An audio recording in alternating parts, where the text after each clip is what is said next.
Hey YouTube, it's me, Proveron Keepers, and today I wanted to do just a quick video on the Expression and the Gazelle.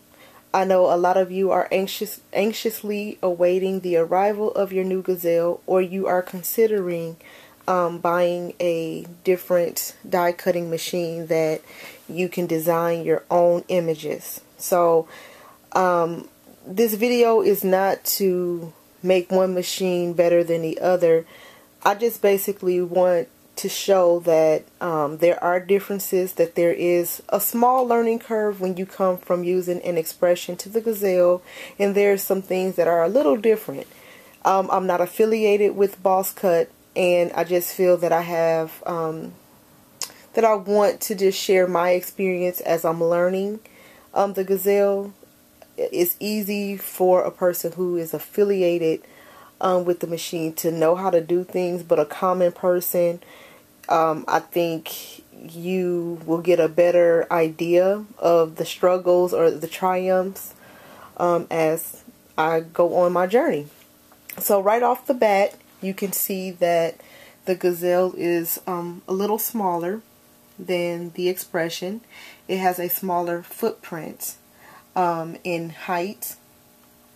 There's a small one in depth, and the length is a little bit smaller as well. So it's easier to store, which is, you know, I know a lot of people had questions about that, so that's one thing. The Gazelle is made out of metal versus plastic. However, the end caps are made of a thick plastic, and even with it being made out of metal, it's lighter than the Expression, so that's another difference. Right off the bat, you will see that there are 7 buttons, and in an earlier video I kind of explained what the buttons are. You have your power button, you have your cut button or no cut button, you have your reset button, and you have your double function buttons. This button is for your pressure or force, and it also acts as your align and test depending on if your cut button is on or off. And you also have your speed button and your feed mat button depending on if this light is on or off. The Gazelle has 7 different speeds and 7 different pressures. Now the Expression has 5 speeds, 5 pressures, and everything is pretty much laid out for you. With the Expression, you have your cut button, you have your power button, your stop button. Now the difference between this stop button and the stop button on the Gazelle is you can actually pause your cut, make adjustments, and continue throughout your cut. Whereas with the Expression, once you stop your cut, you can't resume your same cut. You have to start over. Once you have your overlay, each of these buttons have meaning. Let's just put an overlay on here. So you have your load mat button, your unload mat button, and you can do a last load, and then you have your images, your functions, and then you have your different keys, your different modes that you can cut, the multi-cut, the fit to page, and then you have your display unit here. So that's another difference where I think that using the Expression for the first time is easier to figure out. So that's something that could be a pro and it could be a con depending on the person. So that's something that's different. I know my biggest struggle has been, you know, having this light on or off. So I've made a lot of mistakes, but it took me maybe 2 or 3 times to really understand, have the button on when you don't want to cut and have it off when you do. Another difference between the 2 machines are the blade holders. The Expression has a click dial or preset dial, and it has 6 different settings. And the Gazelle comes standard with the standard one, which is there is no numbers. But you take the gold nut here and loosen it up, and then you twist this nut here to make the blade go in and out.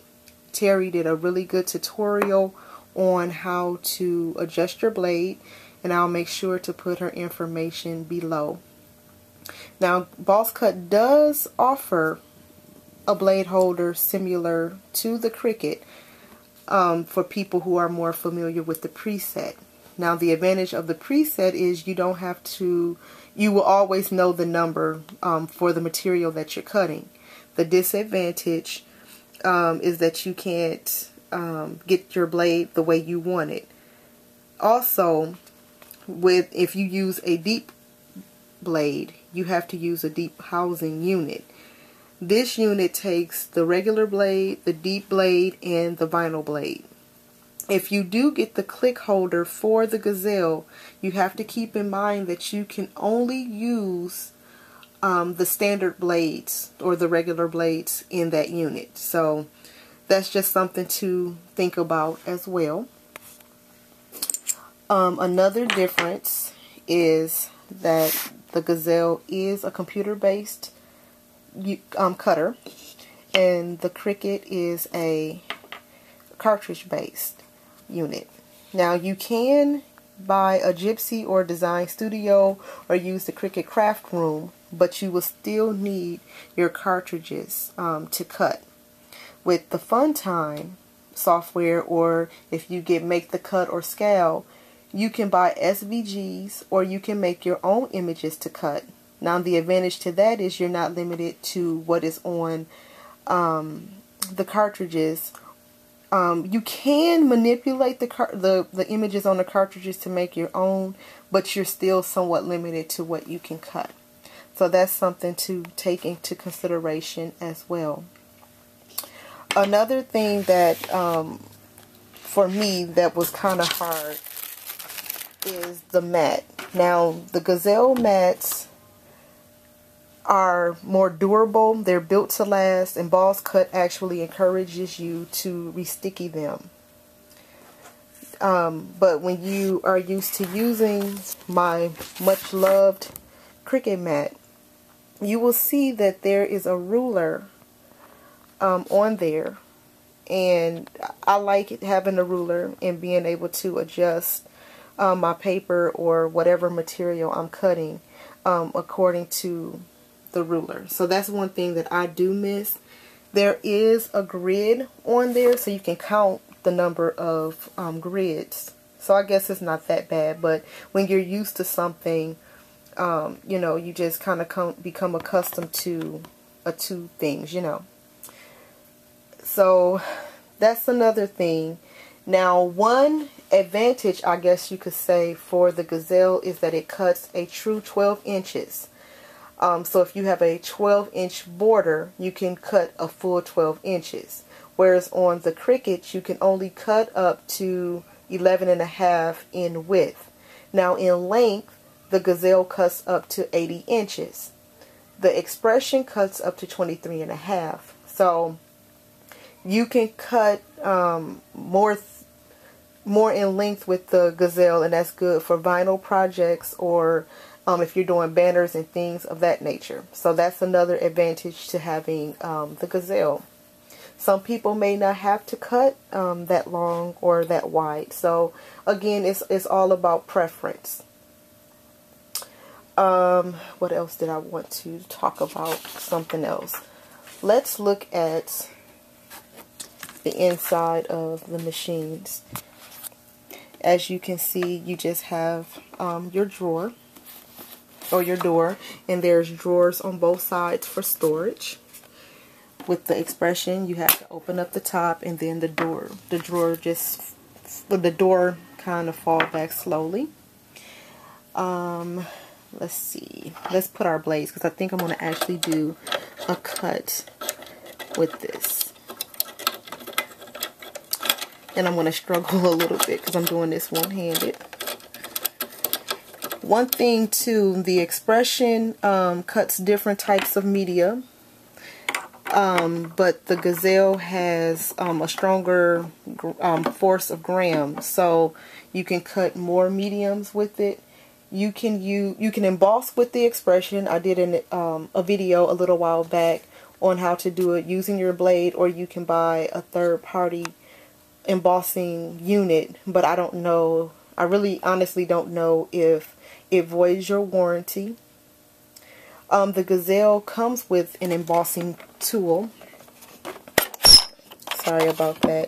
Comes with an embossing tool, and it also comes with an engraving tool, so you can make plaques and, you know, engrave on acetate and metal and things of that nature. And you can also purchase an embossing mat. So that's something else to take in consideration. You can use the Cricut kit, I think I'm saying it correctly, gel pens with the Cricut. Again, that's a third-party thing. You can also buy the Cricut markers.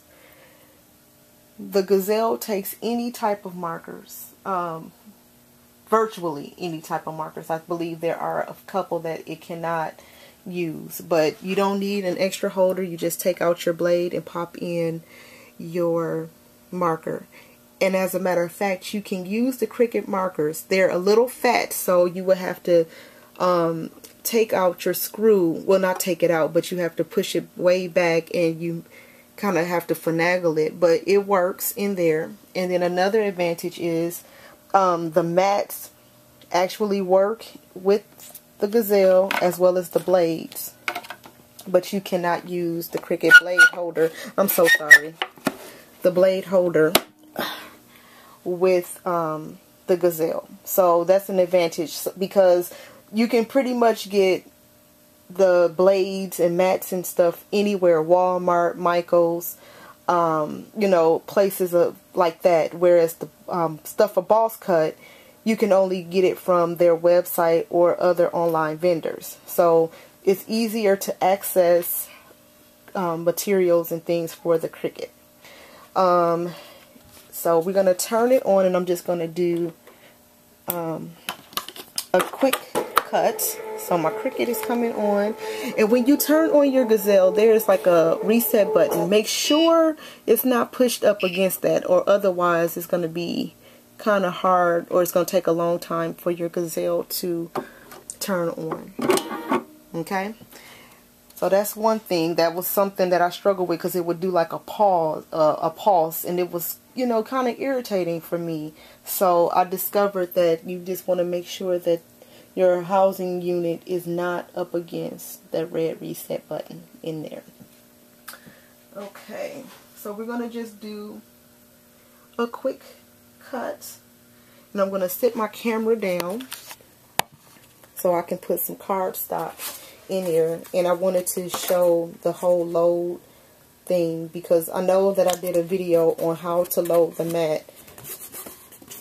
But, I mean, when you're used to using the Expression, you're used to your mat stopping, and you're used to where your paper and cardstock has to be. So I'm just taking my overlay off. Okay. So, let me just do this. And I'm sorry, I should have actually had this on there by now. Okay. So remember that the Gazelle blade has to be in this lower corner, lower right hand corner, whereas the Expression is the upper right hand corner. So what we're going to do is load it, and I'm doing this one-handed. Remember to use the drawers as your guide, and you want to keep the rollers on the pink part here and not on the sticky surface. My red light is on. So this means that I can load my mat. I'm going to just get it started.